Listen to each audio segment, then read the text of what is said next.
Bonjour, c'est Lisa Azuelos. Vous me connaissez peut-être pour mes films comme LOL, Comme tu es belle, Dalida. Entre mes films, j'ai décidé de faire un podcast pour vous présenter des gens que j'aime, ou des gens connus, ou les deux. Ou alors simplement partager ce que j'ai dans ma tête, et je vous jure, ça vaut le détour. Pour ce prochain épisode, je reçois mon amie Diata, avec qui j'ai fait beaucoup de choses pour parler notamment de féminisme, des femmes, des violences, mais aussi de la beauté des relations humaines.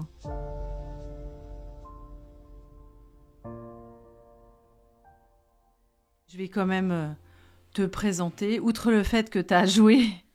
Ah, je t'ai rendu service. Tu m'as rendu service. Est-ce que c'était dans la chambre des merveilles? Mais non, mais t'es une super actrice. Ah ouais? Je t'ai dit que t'étais une super Merci actrice. beaucoup. J'ai joué à l'instant. À l'instant, tout à fait. Non, mais on s'est rencontrés, j'arrive même plus à me rappeler. Moi, je me rappelle. Ah si, voilà, c'est quand j'avais créé ma première association de femmes. C'était avant Weinstein, avant MeToo. Ça s'appelait Ensemble contre la gynophobie. Tout à fait. Et j'avais organisé un concert où tu étais venue jouer, rapper, slammer, en fait. C'est ça. Et parce que c'était...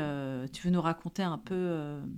le travail qu'on faisait, notamment avec les jeunes. Avec les jeunes, enfin, que tu fais peut-être encore, d'ailleurs, oui, complètement. Bien sûr. Tu sais, je suis très constante. Je sais. Comme meuf. Donc, pas trop de surprises. Ouais. Et puis après, tu avais aussi ton projet You Love, dans lequel je me suis officiellement incrustée, en fait. Non, mais c'est pas, j'aurais pas pu le faire sans toi. C'est pas que tu t'es incrustée, c'est moi qui me suis incrustée dans ce que tu fais au quotidien. Donc peut-être si tu veux dire un petit peu ce que tu fais au quotidien. Alors ce que je fais au quotidien, je lutte comme je peux. J'essaye de faire ma part, en tout cas sur les questions de violence et notamment auprès des jeunes. Et donc j'ai fondé en 2015 l'association Résonante, mais ça fait 20 ans à peu près que je travaille sur ces sujets.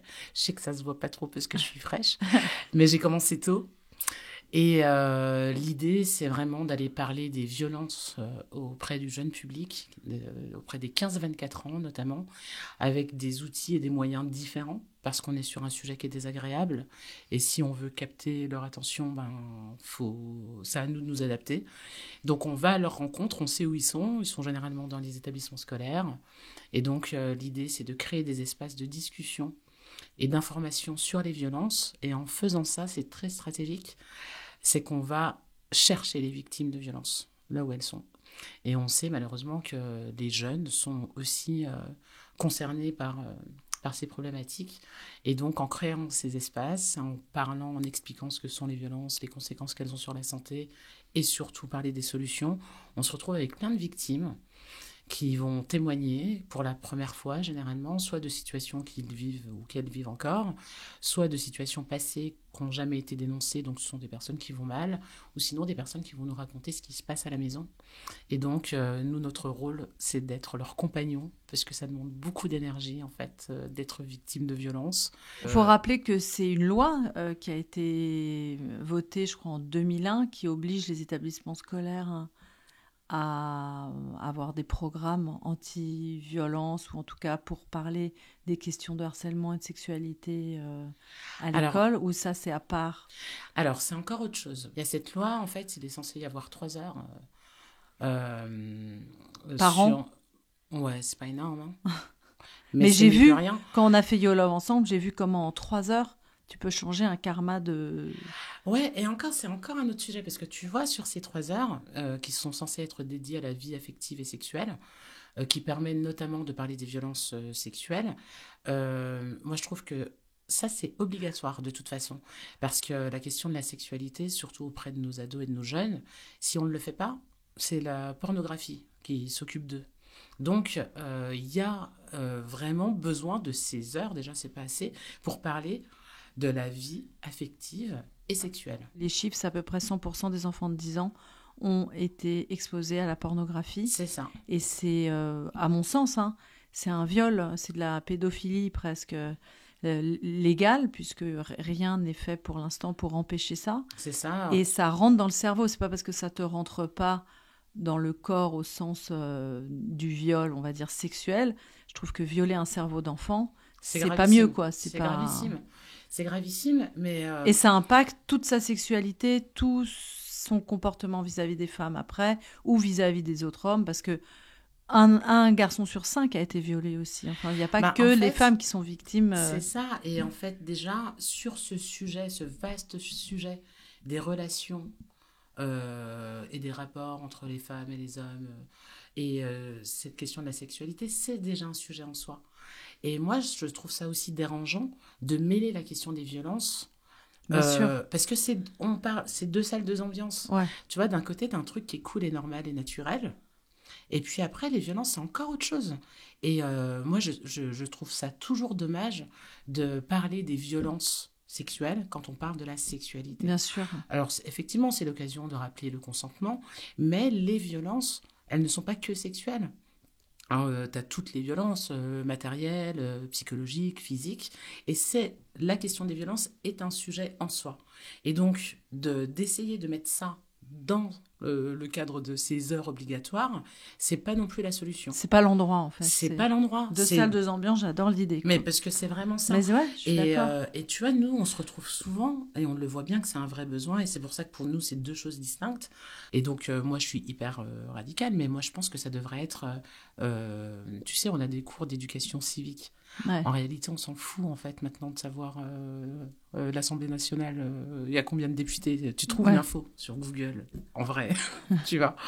Et donc... De toute façon, pour moi, à peu près tout ce que tu apprends à l'école, aujourd'hui, tu trouves l'information sur Google. Exactement. Ce que tu sais pas trouver, c'est comment sentir, comment ressentir et comment communiquer ce que tu as ressenti. Exactement. Et pour moi, l'école aujourd'hui devrait être ça. Et d'en parler avec des vrais gens. Tu vois, on dit que la question de la sexualité, ça doit être abordé par les parents, les familles, etc. Mais il y a plein de gens pour lesquels c'est impossible. Et donc, il y a des parents qui sont mal à l'aise, mais tu as surtout des ados qui sont mal à l'aise. Ouais. Et donc, on ne peut pas les obliger à avoir ce rôle-là. Et même si c'est obligatoire de parler de ces choses-là. Et donc, le fait que ça soit fait par des tiers... c'est la solution. Il y a beaucoup, je crois, de parents d'élèves qui sont contre parce qu'ils ont l'impression qu'on va mettre des trucs dans la tête des enfants. Là-dessus, c'est rajouté le truc des transgenres, de l'homophobie, etc. Ouais. Donc, il y a beaucoup de parents qui ont peur qu'on transforme l'orientation sexuelle de leur enfant ou carrément leur genre. Mais donc, en dehors de ça, de toute façon, partons du principe qu'un ado, s'il a des questions à poser, ça le gêne de les poser à ses parents. Ouais. Et c'est logique en fait. Moi, j'arrive à comprendre qu'il y ait des parents qui n'arrivent pas du tout à aborder ces sujets. Et après, la solution qui est proposée par l'éducation nationale, pour moi, elle n'est pas bonne non plus, parce que l'idée, c'est de former des gens, des profs, ou de faire... Enfin, on choisit le prof de SVT, généralement. Ouais. Parce que, bon, vous parlez des grenouilles. On a décidé que ça allait tomber sur vous de parler de l'utérus. Allez, bisous. Donc, et en fait, ces profs, ils ont d'autres missions. Ils ont été formés sur certaines matières. Ils ne s'y connaissent pas forcément non plus. Et tout le monde n'est pas à l'aise de toute façon avec ces sujets-là. Donc, laissez les gens qui sont à l'aise et qui ont une expertise le faire parce que c'est ce qu'il y a de plus confortable aussi bien pour le public. Et donc, pour revenir à ta question de base, je pense qu'il y a ces heures qui doivent être faites, parce que c'est un vrai sujet, mais qu'il devrait y avoir aussi un cours de vraie vie, la vraie vie. Tu penses qu'il faut combien d'heures par jour ou par semaine? Par semaine, tu vois, tu mets 2 heures par semaine. Mais c'est déjà mieux que rien, en fait. Moi, je mettrais 2 heures par jour, moi. Mais bon, je suis un peu radical woman. En vrai, on supprime l'école, tu vois. Ouais, en vrai. Non, mais en vrai, on apprend son corps, on apprend ses émotions. Mais tu sais, c'est ce qui m'a le plus choquée quand on a fait le film ensemble. Donc, on a passé ces 2 jours entiers à Nantes dans un lycée qui était normal, ni un problème, ni pas un problème. Et à la fin, moi, j'ai posé la question aux élèves. J'ai dit, bon, ces 2 jours-là, qu'est-ce qui vous a le plus marqué? Parce qu'on avait parlé de tellement de sujets, que ce soit de sexualité, de violence, de harcèlement. On avait parlé de plein de choses. Et à la fin, ils m'ont tous dit, je ne sais pas si tu te rappelles, mais moi, ça m'a fait pleurer. Hein. Ils ont dit, maintenant, on se connaît. Et c'était des élèves qui étaient ensemble depuis la 4e et c'était la seconde. Ça faisait 2 ans qu'ils traînaient ensemble, ils ne savaient pas qui ils étaient. Et d'un coup, ils ont appris qui ils étaient les uns les autres. C'est ça. Ça m'a tellement touchée. Et t'as vu comment ça les soude? Mais je sais que cette classe-là, elle est plus la même quand on part après 2 jours. Ton travail, il est tellement à la fois simple, enfin comme t'es, direct, simple, authentique. Tu te dis, mais c'est rien, ils ont appris à se connaître. C'est rien. Mais en fait, ça a tout Mais ça changé. change tout.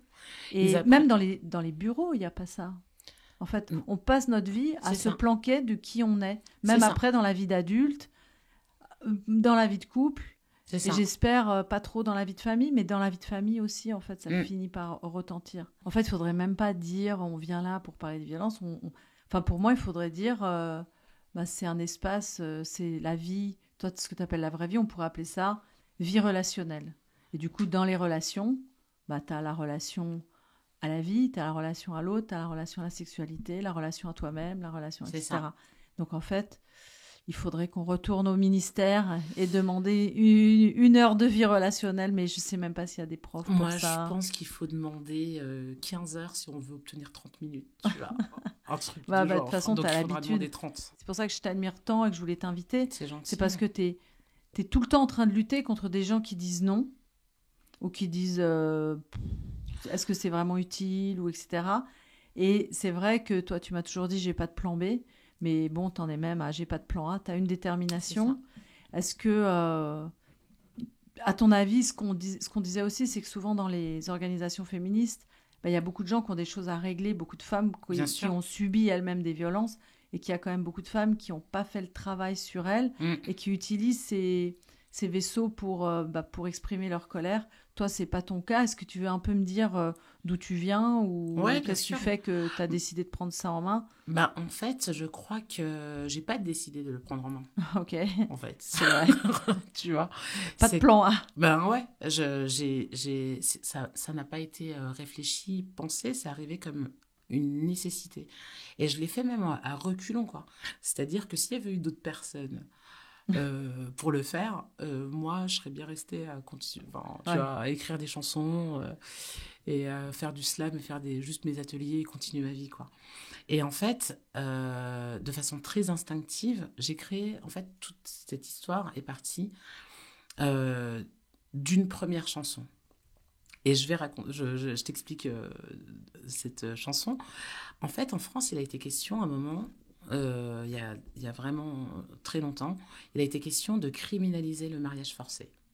En gros, les parents qui mariaient leurs enfants de force risquaient d'aller en tôle.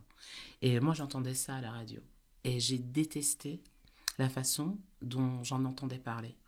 Parce que pour moi, c'était une fausse bonne idée. Je me suis dit, mais attends, s'ils font ça, il y a plein de personnes, plein de filles et de garçons qui sont concernés, qui n'iront pas chercher d'aide.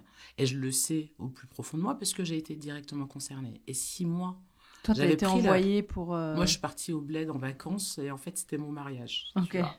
Donc, surprise. Ouais, et je le dis souvent, tu vois, ça aurait été cool de le savoir parce que je serais venue avec mon mec et je serais venue saper, tu vois, tant qu'à faire.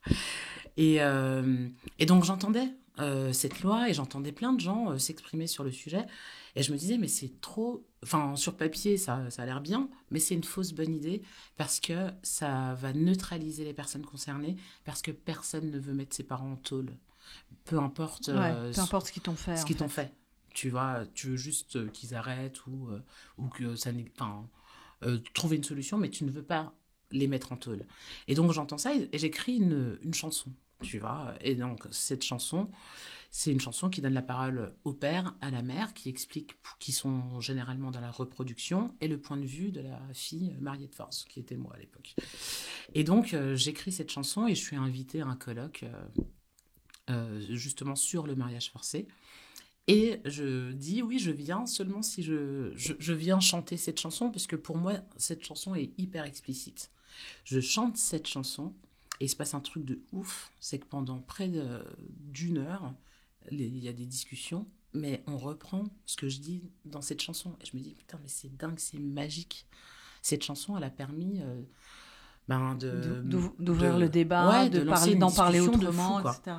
Donc, il se passe ça, et je rencontre une femme que j'appelle le duc du 9-3.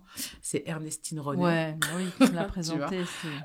Qui gère l'Observatoire des violences du 93, qui me pose une question, mais hyper simple, que je m'étais jamais posée. Elle me dit, mais cette chanson est géniale. Est-ce que tu as d'autres chansons qui parlent de violence ? Et moi, je tilte que j'ai des chansons qui parlent de violence. Parce que quand j'écris sur le réel, j'écris soit mes histoires, mais sinon les histoires de mes copines, enfin voilà, des personnes de mon entourage, quoi. Et elle me dit, bon, on va faire un spectacle parce que c'est vraiment génial ton truc. Et donc, je récupère des chansons qui existaient déjà. Je crée d'autres chansons sur des thématiques que je ne maîtrisais pas, mais que je fais valider, que je travaille en lien avec l'Observatoire. Et je crée le spectacle mot pour mot. Et donc... tu l'écris comment, mot pour mot?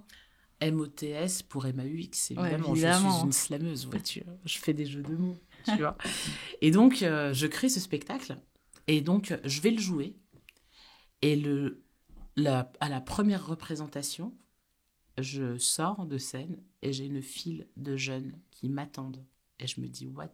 Qu'est-ce qui se passe? Ouais. Et en fait, je reçois mes premiers témoignages de violence.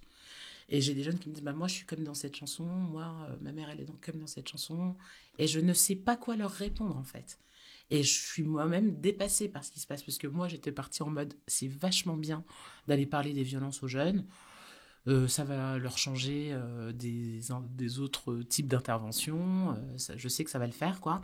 Mais je ne m'attendais pas du tout à ce que ça ait cet impact.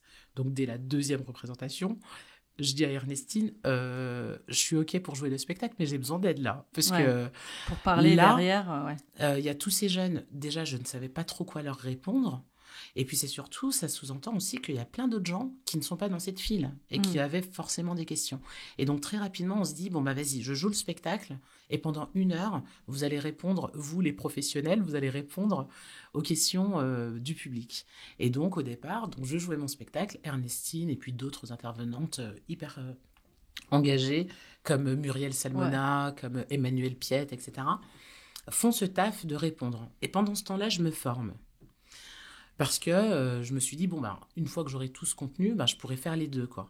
Et c'est vraiment comme ça que je tombe dedans. C'est parce que je me dis, mais c'est fou. Je ne savais même pas, en fait, qu'il y avait autant de gens concernés. Donc, j'ai cette responsabilité, maintenant que je suis au courant de cette situation-là, de tout ce bordel-là, il va falloir se donner les moyens de faire mieux parce qu'il y a trop à faire.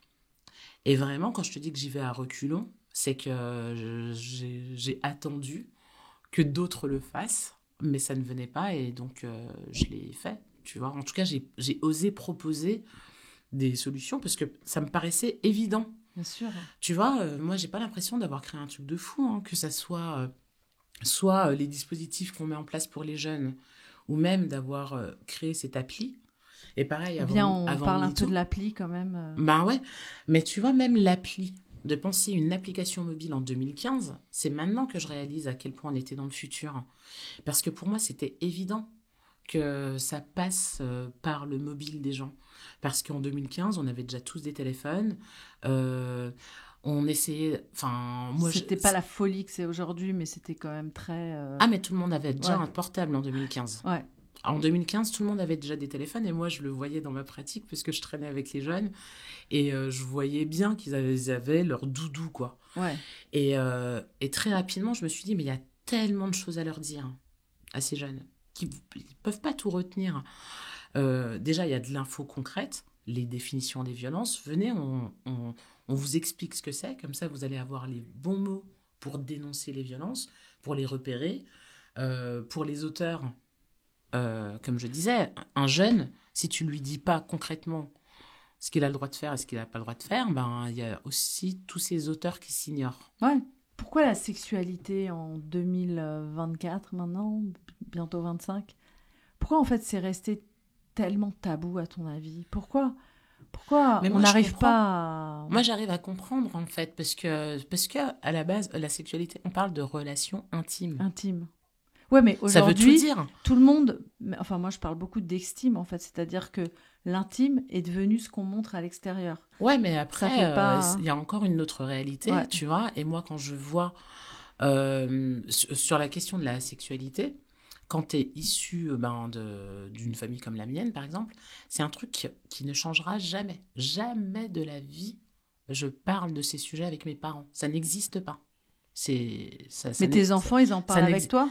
Mais moi, je suis une autre génération. Ouais, mais ça veut dire qu'en une génération, tu as transformé le... Oui, mais attends, tous les quinfs, toutes les personnes d'origine sénégalaise ne sont pas nées en France. Ouais. Moi, je suis née en France, donc ça veut dire que j'ai l'influence française.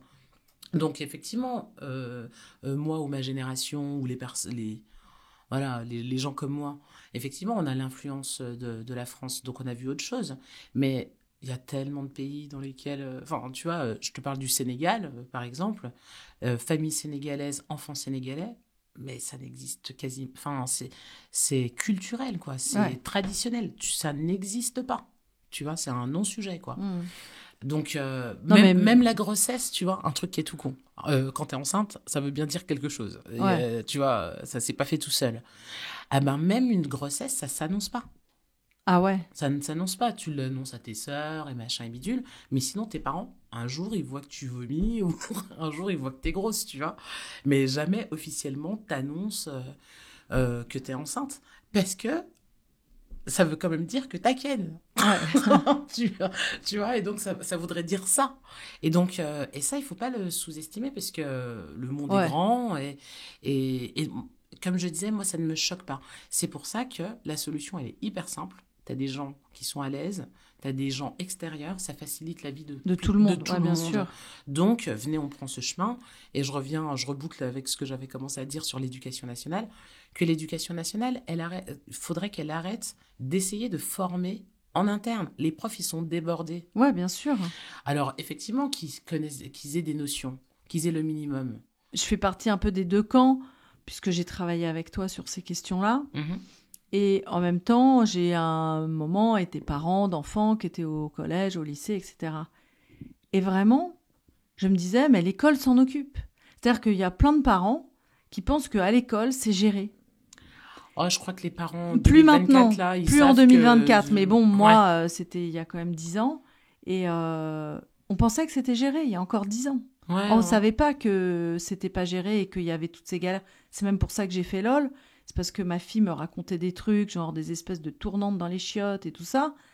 Et que je disais, mais c'est pas possible. Tu vois, une fois, elle m'a montré une fille, elle me dit, tu vois, ben, presque tous les jours, elle suce un mec différent dans les toilettes.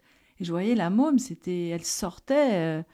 Enfin, elle avait encore du lait dans la bouche, quoi. Elle était C'est toute horrible. petite, quoi. Mais c'est Et c'est pour gravissime. ça que j'ai fait LOL. C'était pour dire, attention, il y a Internet, 14 ans, c'est un âge où ça commence à bouger un peu. 14-16 ans, on attaque le dur, quoi. Et encore, toi, t'as de la chance parce que ta fille te parle. Ouais, Mais pour de vrai, instinctivement, en fait, tu sais ce que les gens oublient et ils devraient vraiment en avoir conscience en tant que parents. Tout comme nous, on protège nos enfants nous protègent de plein de choses. Et il ouais, y a c'est plein de hyper choses beau, qu'ils ça. nous racontent pas, tu vois.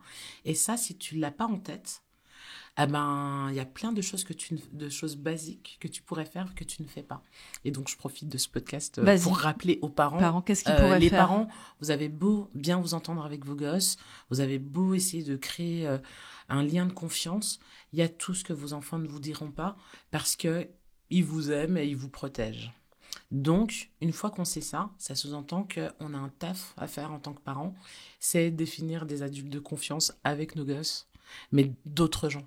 C'est-à-dire que dès le départ, si on a ça en tête, on se dit, bon, ok, si elle me le dit pas, à qui j'aimerais Qu'elles qu'elle en le disent, parle? ouais. Et donc, t'en discutes avec tes gosses, ils ont toujours un adulte préféré dans la bande, ça peut être d'autres parents, tu vois. Je dis même aux parents, venez, on switch nos gosses. Ouais. Je suis l'adulte de référence de ton gosse, t'es l'adulte de référence de mon gosse, et toutes les questions, tout ce qu'il veut pas aborder avec moi, il peut le faire avec toi. Toi, tu seras à l'aise parce que c'est pas ton gosse, et moi, je serai à l'aise parce que c'est pas mon gosse. Donc, ça, c'est hyper important parce que on a aussi un taf à faire. Une fois que cet adulte, il est défini, c'est notre Tu responsabilité l'as en déjà tant que fait, parent. toi? Ah non, mais moi, je l'ai fait direct. Et ça marche? Mais ça marche. C'est vrai? Mais ça marche, et puis c'est Ah, mais c'est surtout, ça se génial. travaille. Mais ouais, Tu vois, par on n'y exemple, pense même pas, c'est fou. Bah une fois tiens. qu'ils ont choisi, Ouais. le rôle que tu as, c'est de t'assurer qu'ils s'appellent, qu'ils passent du temps ensemble. Tu vois, tu fais en sorte de créer un lien privilégié entre ton enfant et cet adulte de confiance. Et comme ça, au moins, tu sais que tout ce que tu ne sauras pas, il y a au moins quelqu'un que tu connais qui saura et qui pourra discuter. Et ça Après, prend 2 secondes. Après, il y a beaucoup de parents qui vont le vivre mal, Ah ben oui, mais l'ego des parents, vous cette, remballez, quoi. que cette partie-là leur échappe et qu'ils se sentent plus à l'aise avec un autre que eux, parce qu'il y a beaucoup de parents très contrôlants Ouais. qui veulent contrôler aussi cette partie-là et qui veulent qui voudrait être le préféré des enfants, quoi. Enfin, tu vois ce que je veux dire. Il faut qu'ils comprennent bien, ces parents-là. Allez, c'est un message qu'on passe à tous les parents, là. Parce ces parents-là, là, qui seraient vexés, sachez que de ne pas le faire, ça veut dire que vos enfants ont des secrets. Ouais. Et ça, c'est gravissime, en fait. C'est bien d'avoir... Alors, je parle pas de la vie privée de l'enfant. Je parle de vrais secrets. Ouais. Et si on ne définit pas... Autant choisir avec nos gosses, comme ça on contrôle un peu, tu vois. Ouais. Après, pour les parents qui sont vraiment très très contrôlants, bah, dites-vous que cet adulte de confiance, normalement, elle vous dira des trucs. Ouais. De façon stratégique. De façon stratégique. Donc, voilà. Mais sincèrement, faites-le parce que sinon, c'est ce que ça veut dire. Ça veut dire que plein de petites choses ou plein de grandes choses ou plein de choses graves vont être regardées et vous n'aurez jamais l'info. Donc, autant vous dire, c'est mieux quand même de se dire que ça parte ailleurs de confiance. Voilà, il y a quelqu'un qui entend, qui peut être vigilant et machin et bidule, tu vois. Ouais. Et après, moi, j'ai cette déformation professionnelle. Je suis tellement sur les sujets violence que t'inquiète pas que mes gosses, je garde en tête que même si moi, je maîtrise ces sujets, que j'essaye de créer la relation de confiance la plus solide possible, je garde en tête que mes enfants me cacheront des choses. Ouais, et que c'est normal, parce qu'ils te protègent. Mais ça, c'est très beau, je trouve, cette sensation. On n'y pense jamais en tant que parent que l'enfant nous protège. Ben, c'est ça. Et c'est d'autant plus émouvant et d'autant plus fort, en fait, de se dire qu'ils le font pour nous et en même temps, ils peuvent du coup se blesser d'autant plus qu'ils veulent nous protéger. Il y a un autre sujet que je voulais aborder avec toi parce que je l'ai entendu il n'y a pas longtemps lors d'un dîner assez féministe, etc. Bon, c'est vrai que moi, depuis que j'ai travaillé avec toi, je m'occupe beaucoup plus des jeunes que des femmes. Je trouve que s'occuper des gens après l'école, c'est du gâchis, quoi. Moi, j'ai envie de m'en occuper quand ils sont à l'école, quand on les a encore qu'on peut agir. Mais j'ai entendu un terme qui m'a fait froid dans le dos et en même temps avec lequel j'étais d'accord et ça m'a fait d'autant plus froid dans le dos, qui est le terme de gender fatigue. Ouais.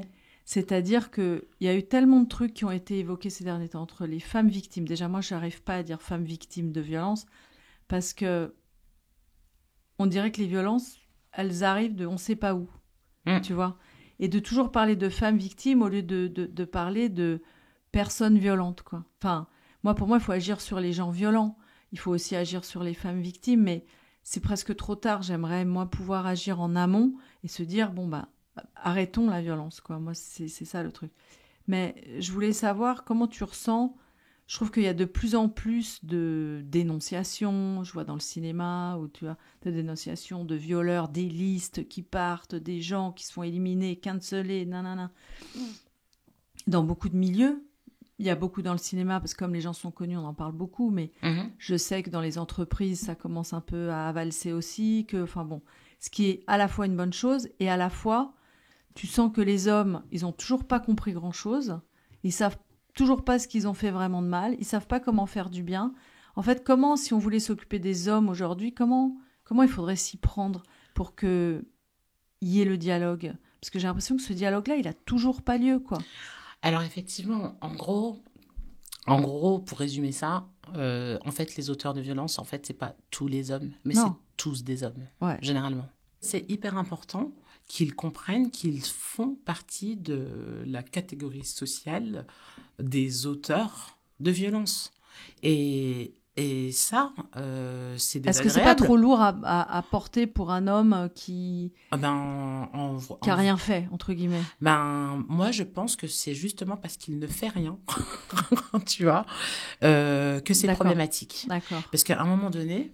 il a forcément des copains, quoi. Et puis, il a son rôle à jouer, en fait. C'est-à-dire que nous, on fait le max.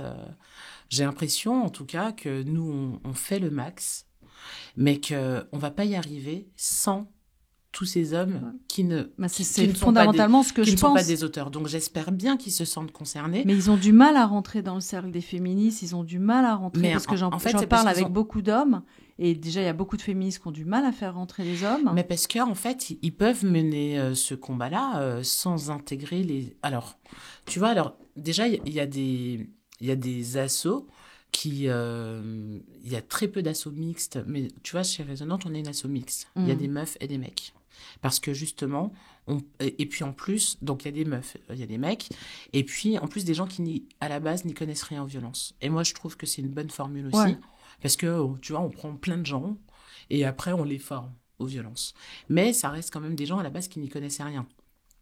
Donc je pense que c'est une bonne chose et que c'est pas grave en fait qu'ils soient un peu vexés, quoi. Ou qu'ils le vivent un peu mal. Parce que ça veut dire que ça va les faire réagir. En tout cas, j'espère ça.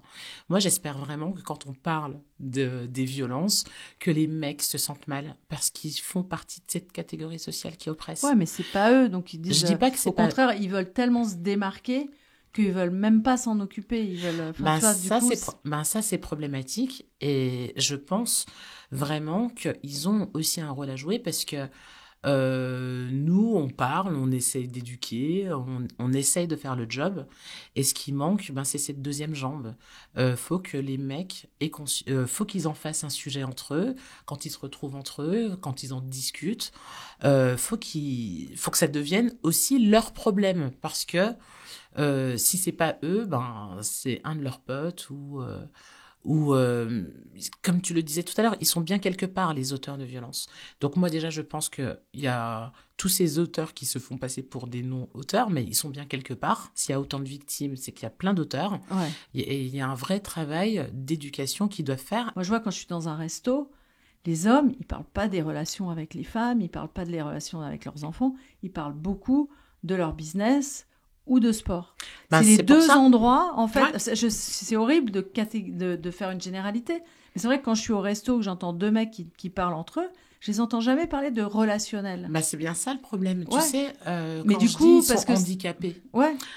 parce que tout à l'heure, on a rigolé. On disait que les hommes... C'est pas des hauts potentiels intellectuels, c'est des bas potentiels émotionnels. Mais pour de vrai, en fait, et c'est aussi le problème. C'est que vu que on leur a appris à faire semblant, à pas se dire les choses, à ne pas discuter, à ne pas, à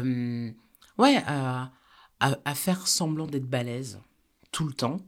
C'est ce qu'ils font tout le temps, toute leur vie. Et à un moment donné, la question de leur comportement général, parce que ça veut quand même dire un truc, quoi. Tu vois, moi, il y a toujours un truc qui m'a questionné. Ils vont toujours se sauver la peau les uns les autres, c'est normal. En fait. Moi, il y a un truc qui m'a vraiment toujours questionné. Et ils veulent pas protéger les... Mais c'est ça qui est gravissime. Ouais, mais après, ils disent, ouais, vous avez voulu être égal, démerdez-vous. Tu vois, je me fais l'avocat, pas du diable, mais presque. Mais sincèrement, moi, Qu'est-ce qu'on répond à tout ça ? Je pense que donc, les hommes ont une responsabilité. Cette responsabilité, il va falloir qu'ils la prennent parce que ils en veulent pas pour l'instant. Ouais, ils en veulent pas, mais à un moment donné. Est-ce que tu sens ça qu'ils Est-ce que nous, les femmes, on en veut de ces violences ? On n'en veut pas non plus, et pourtant on les subit, mais pourtant on essaye de s'en défaire. Et on s'est organisé pour essayer de créer quelque chose, pour essayer de faire changer ça. Mais pourquoi ils ne sont pas concernés ? C'est ça qui est fou, mais moi, qui me paraît fou. Mais c'est bien ça qui est problématique, et c'est pour ça que moi, ça me gêne pas, en fait, de me dire que les mecs sont un peu vexés, ou qu'ils sont un peu perdus, ou quoi. Ça veut dire qu'ils sont pas au clair sur le sujet. Parce que sinon... soit tu ne te sens pas concerné quand on parle des auteurs, mais par contre, normalement, si tu ne te sens pas concerné, ça te révolte, à minima. Donc, si ça te révolte, tu as envie de faire changer les choses, et ils ont un rôle, et ils peuvent aussi s'organiser, essayer de créer des espaces de discussion, essayer de réfléchir à qui ils sont, et à comment faire en sorte que leur catégorie sociale ne soit plus... ne représente plus de 90% des auteurs de violence. Et ça veut quand même dire qu'il manque un truc. Dire ça te gêne pas de faire partie de ce groupe, quoi. C'est ça. Et qu'est-ce que tu fais pour t'en défaire ? Déjà, organisez-vous. Au lieu d'essayer de venir directement dans les mouvements féministes et existants, créez vos mouvements. Et après, une fois que vous serez prêts, que vous aurez réfléchi, trouvé des solutions, là, on pourra en discuter. Parce que si c'est pour venir... et nous faire perdre du temps parce qu'on doit vous expliquer des trucs, on n'a pas ce temps.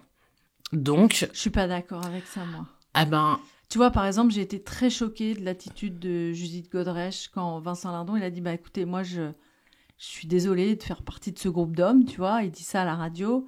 Il dit, ben moi, j'aimerais qu'on m'apprenne, j'aimerais qu'on m'explique, j'aimerais, voilà, qu'on me... Et elle a dit, ouais, on n'a pas le temps de t'expliquer, si mais tu parce comprends que, pas, voilà. Et ben, ça m'a fait chier parce que pour une fois qu'il y en avait un qui disait, bah moi, je comprends pas tout bien et j'ai envie d'aider, mais je sais pas comment faire. J'ai trouvé ça hyper ouais, violent de la part, bon, c'est pas tellement elle en tant que personne, cette réaction de dire, bah démerde-toi, quoi. ouais, mais c'est un peu injuste, parce que ça revient encore, c'est encore les meufs qui doivent prendre de leur temps et de leur énergie pour éduquer. Je dis, il y en a qui peuvent le faire, il y en a qui ont décidé de le faire, et c'est tant mieux. Mais tu vois, par exemple, moi, j'ai décidé de travailler avec les jeunes, parce que je sais que Ouais, mais j'ai c'est du là que ça temps, se de la passe. patience, de l'énergie pour eux. Les adultes, j'ai moins leur temps et je suis moins patiente parce que je me dis, attends, si moi j'ai appris plein de trucs, t'es censé être en capacité d'aller apprendre plein de trucs.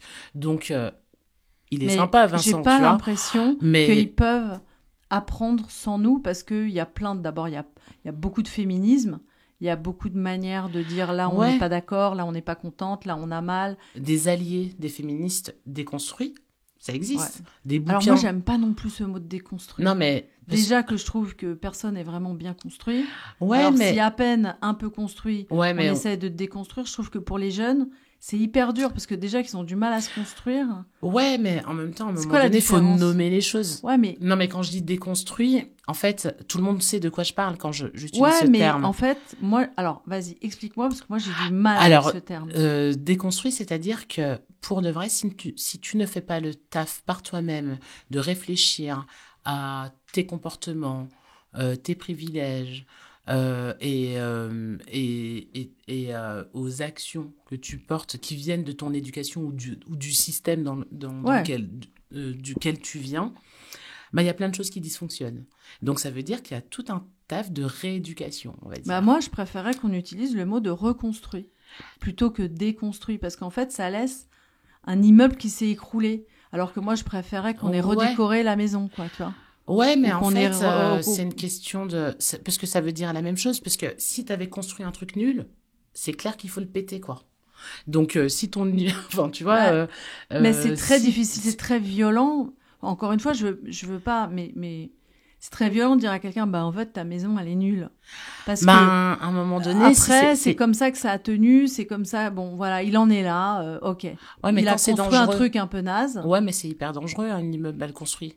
Donc, à un moment donné, tu vois, des fois, tu gagnes du temps à tout péter et à refaire Ouais. les choses dans le bon Mais ordre. peut-être qu'un mec de 60 ans, il se dit bon, moi, je vais mourir dans 20 ans. J'ai pas le temps de péter l'immeuble et de refaire. Ouais, eh ben c'est pour ça aussi que moi, et je sais que je choque les gens quand je Non, dis mais ça. moi, je veux qu'on en parle, quoi. C'est aussi pour ça que je suis convaincue enfin tu vois, il y a plein de gens avec lesquels je perds même pas de temps.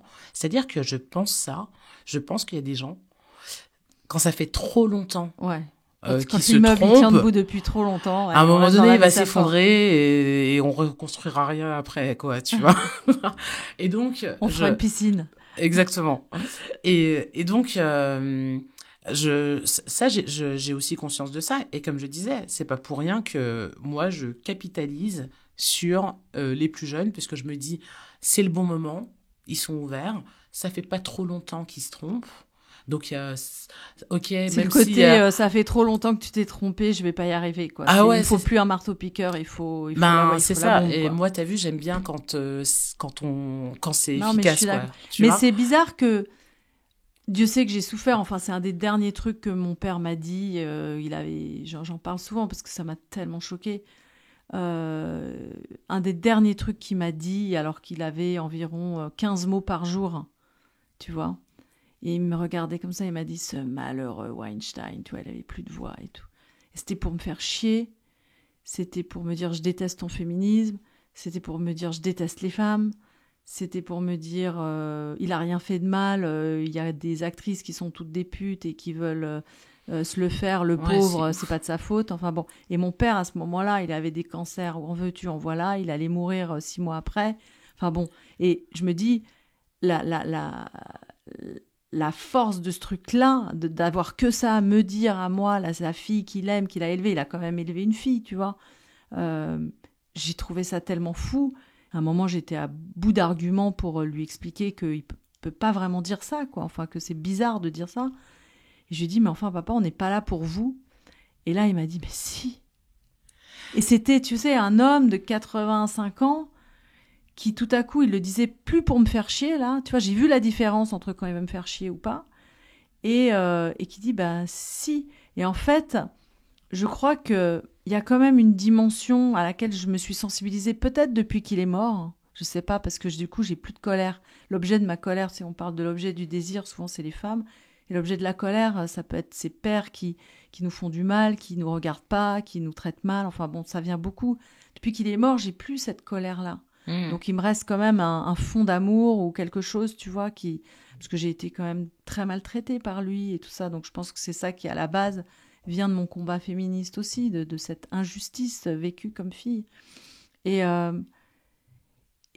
je sais pas pourquoi, je suis allée parler cet été dans un colloque avec que des DRH, et j'ai parlé de mon histoire, de que l'économie capitaliste, c'était de la pénétration sans consentement, et qu'on ne peut pas en vouloir à des gens qui, pour gagner de l'argent, doivent pénétrer sans consentement, et c'est ça que leur demande la société, et c'est ça que leur demande même leurs femmes, et c'est ça que leur demande tout le monde, de gagner de l'argent / bander, parce que pour moi, c'est la même énergie, en fait, d'être dans la croissance, que ce soit ta bite ou l'argent, quoi, tu vois. Et cette énergie-là, quelque part, elle inclut le fait de pénétrer sans consentement. En tout cas, c'est comme ça qu'on a cru que c'était. Et j'ai envie de m'occuper aussi de ces gens-là qui viennent de tellement loin, comme tu dis. Bah, c'est ça. Et j'aimerais avoir des éléments enfin, je les trouve. Et ils ont été tellement... Ils sont venus me voir à la fin du colloque, le fait d'avoir parlé librement de cul, de pornographie, de bander. Les hommes, ils sont en relation avec leur bite. Il faut qu'ils bandent. Et pour ça, tu vois, il y a un truc qui est cette partie relationnelle, elle est vachement occupée par cet organe. Je dis souvent, ils sont dépendants d'un organe indépendant. Et en fait, c'est pas un petit truc pour les hommes, c'est un énorme truc. Et en fait, je sais pas, depuis que mon père est mort, j'ai aussi envie de m'occuper des vieux, quoi, on va dire. Ouais, un peu. mais après, bon, je préférais m'occuper des jeunes aussi. Hein, en fait, c'est ça, c'est que tu vois, on revient sur... moi, ça me dérange, en fait, tu vois, quand d'entendre dire « Oh, les pauvres hommes qui souffrent depuis MeToo, ou depuis qu'on les dénonce, ou depuis qu'il y a des listes, tu vois. » Genre, sincèrement, je m'en balèque. C'est horrible de le dire comme ça, mais c'est vrai. C'est-à-dire que je me dis qu'on peut pas tout faire, hein, nous.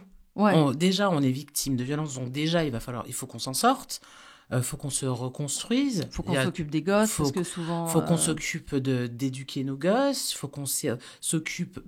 une fois que nous, on est guéris, il va falloir qu'on soit solidaire des autres femmes. Il faut qu'on se batte pour obtenir plus d'égalité, plus de droits. On fait le taf, quoi. Et la question, c'est, quel est le taf qu'ils font ? Tu vois, et c'est pour ça que je comprends quand... une Judith Godrèche dit sincèrement, j'ai pas ton temps, mais mec, tu sais lire. En fait, c'est pas comme si il y avait pas d'autre solution que de passer par une meuf pour de toute façon, ils passent travailler. par une meuf pour naître. Tu vois, et moi je trouve que du coup, ils ont pris l'habitude, quoi. Ouais, mais il y a un truc de cet ordre-là, un peu. Ouais, il y a de ça, et c'est pour ça que sincèrement, je crois que il y a assez de contenu, de vidéos, c'est vrai qu'il y a assez de contenu. De bouquins. Mais ils vont pas y aller, ils vont regarder le foot. Donc ça veut dire quand même qu'ils s'en foutent. Mais comment on fait pour les intéresser ? Moi, j'ai envie de les intéresser au sujet. J'ai envie de un peu les amener au sujet, quoi. Parce moi, la que seule solution. Ils y vont pas tout seuls. Ils disent les femmes victimes et tout, c'est chiant. La solution. On va zapper, on va regarder le foot. Qu'on propose, c'est en tout cas celle que moi j'ai choisie parce que je trouve que c'est la plus efficace. C'est d'aller voir les jeunes. Moi, je suis d'accord. En tout cas, moi, c'est le chemin que j'ai pris. Je me dis, quand on va voir les jeunes, on voit les filles, on voit les garçons, et en plus, ils sont disponibles parce qu'en fait, en réalité, ils ont tellement, ils ont tellement l'habitude qu'on leur dise exactement ce qu'il faut faire. Tu vois, ils attendent les règles, tu vois. Et donc, moi, c'est ce chemin-là que j'ai pris parce que c'est celui qui me correspond, c'est celui qui m'abîme le moins, qui me demande le moins d'énergie et celui avec lequel je suis à l'aise, quoi. Et donc, moi, c'est la solution que j'ai trouvée. T'en as d'autres? Tout le monde n'est pas sur cette position-là, ouais. tu vois. Non, mais pour moi, les jeunes, c'est numéro 1 avec... J'aimerais que tu me parles, qu'on termine aussi, par rapport à la pornographie. Tu m'as dit que tu as écrit un rapport par rapport... alors, ce n'est pas moi qui ai écrit ce rapport, c'est le Haut Conseil à l'égalité dont tu fais partie. Dont je fais partie. Je siège à la commission violence. Et effectivement, je vous invite à aller découvrir ce rapport sur la pornographie. Où est-ce qu'on peut le trouver? En ligne sur le site du Haut Conseil à l'égalité. Et puis après, il y a des versions courtes. Hein, vous n'êtes pas obligé de vous taper tout le rapport. Mais tu vois, ça a été un des rapports qui, même psychologiquement, moi, et pourtant, j'en entends des horreurs. Je t'avoue que j'ai eu besoin d'une pause parce que moi-même, j'ai découvert à quel point c'était catastrophique. Mais moi, pas seulement pour les ados, mais même pour les adultes. Mais je sais. Mais c'est la seule chose que j'ai demandé à Emmanuel Macron quand je l'ai rencontré. Je lui ai dit, si vous vous occupez pas de la pornographie, ça sert à rien de s'occuper de la violence faite aux femmes. Ah non, mais c'est gravissime et je vous invite à aller découvrir ce rapport. Et tu peux nous dire trois choses on va pas résumer tout le rapport. Non, c'est très compliqué à résumer et sincèrement, j'invite... en fait, tu as une version hyper light que tu peux trouver en ligne qui te donne les grandes lignes, tu as des articles. Mais sincèrement, je profite pour sensibiliser les personnes. La pornographie, ça rend addict. Et puis c'est surtout, ça repousse les limites de tout le monde. Et il faut vraiment avoir conscience de ça. C'est qu'en dehors du fait que le monde de la pornographie est hyper violent, de base, que ce soit les actrices, les acteurs, en soi, il y a des violences extrêmes. D'ailleurs, il va y avoir un procès historique là, qui va se tenir dans les prochaines semaines, là. Mais sincèrement, occupez-vous, regardez ce que font vos enfants, soyez hyper vigilants et faites-en un sujet parce que ça pète le cerveau et ça a des conséquences vraiment irréversibles sur le cerveau des personnes. Pas que sur les cerveaux, sur les organes génitaux aussi. Exact. Parce que aujourd'hui, 50% des 15-25 ans ne font plus l'amour. Et je pense que c'est lié à ça parce qu'il y a beaucoup de garçons qui préfèrent et puis qui n'arrivent plus à kiffer et à bander sur une nana si c'est juste pour faire du vanilla, c'est-à-dire du sexe que, entre guillemets, un peu papa-maman missionnaire, on passe un bon moment ensemble et on parle des émotions et on a quelque chose, les papillons dans le ventre, enfin tout le truc un peu romantique. Ça. Et puis il n'y a pas que les garçons et les hommes qui regardent, parce que les femmes se disent que c'est ça que les hommes veulent, hein, parce qu'elles elles se mettent dans la situation d'objet du désir, parce que je pense que pour une femme, passer d'objet à sujet, c'est quand même aussi un sujet. Enfin, moi, quand j'ai entendu ce chiffre de 100% des enfants de 10 ans ont accès à la pornographie, j'ai demandé à Macron de mettre la carte de crédit quand même avant d'avoir accès. Et bon, paraît-il que c'est pas la bonne solution. Moi, je suis pas tout à fait sûre que ce soit pas la bonne solution parce que la Française des Jeux, c'est ce qu'ils ont fait pour protéger les jeunes des jeux en ligne. Mais bon, on voit, en fait, il y a la même addiction avec le porno et le poker, les jeux en ligne. Et puis, ce qui est gravissime, en fait, c'est que généralement, les réponses qui sont données en gros, c'est pour préserver en fait l'anonymat des adultes. Sauf qu'à un moment donné, tu remballes en fait. C'est-à-dire que pour protéger que mes enfants soient protégés plutôt que les adultes. C'est ça. C'est qu'à un moment donné, si les freins c'est de protéger les adultes, c'est qu'on a un vrai problème. Et puis de toute façon, en France, sur la question de la protection de l'enfance, et alors c'est encore un autre sujet. C'est gravissime, en fait. Donc, à un moment donné, la question qu'il faut se poser, c'est quelle société on veut. Une société qui ne s'occupe pas de ses vieux et qui ne s'occupe pas de ses gosses, on est foutu, en fait. Donc, moi, je vais m'occuper des vieux. Et toi, moi, tu t'occupes des gosses. Mais je viendrai quand même de temps en temps m'occuper des gosses parce que je continue à faire des films pour les gosses. Trop bien. Parce que c'est avec ça que... Enfin, ils me touchent trop. Je les aime trop. Et moi, je viendrai voir les vieux parce qu'ils sont rigolos. Tu viendras une fois pour moi voir ils sont rigolos, les vieux, enfin les gens de mon âge.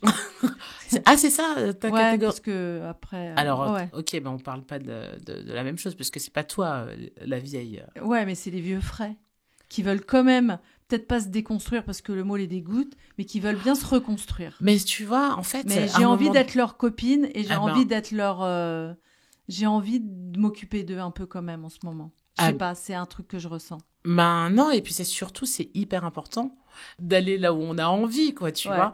Le peu que tu touches pas, j'essaierai de les toucher comme ça. Nous deux, on ratisse large. Avec leur consentement, évidemment. Avec leur consentement. Merci Diata. Merci beaucoup Lisa. Okay. C'était trop cool. Trop cool, comme d'hab. Hein. Et voilà, cet épisode est terminé. Merci d'avoir écouté le Lisa Azuelos podcast.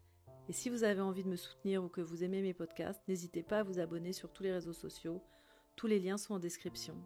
Vous pouvez aussi vous abonner et ou en parler autour de vous. À bientôt. Merci beaucoup.